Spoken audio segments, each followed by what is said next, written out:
The quantum computer is a long-term project and is not expected to be delivered within the coming years.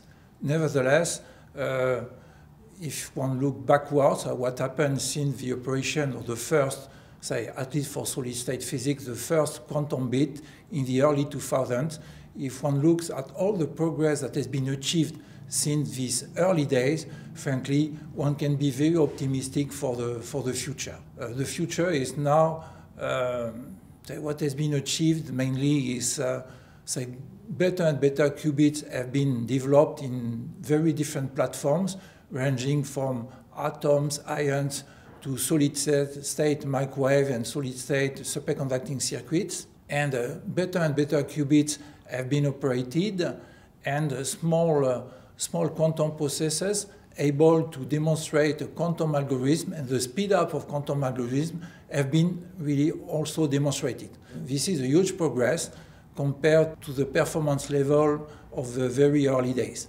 Now, the community is really facing the so-called scalability wall.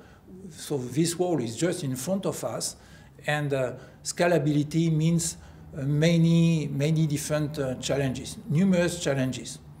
The most difficult one is the so-called quantum error correction challenge, because the classical solution for implementing error correction in classical quantum computer, which is based on redundancy, this solution is impossible to use in the quantum world because the copying quantum information is forbidden by the laws of quantum physics. So there is a huge architecture problem. So the standard way to implement quantum error correction is not really the one you find in textbooks.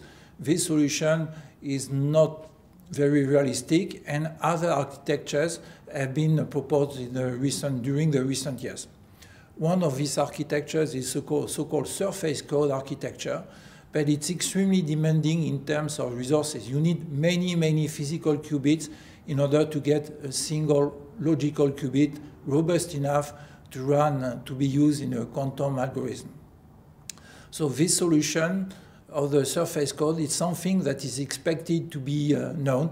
Is it a solution compatible with scaling the number of qubits? It's really a question for which we expect a solution during the coming years.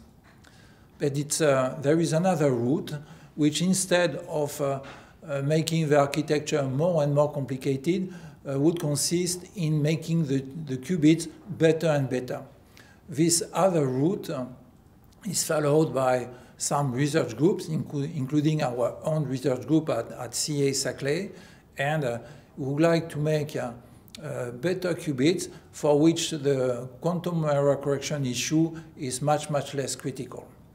So in this purpose, we are developing our research.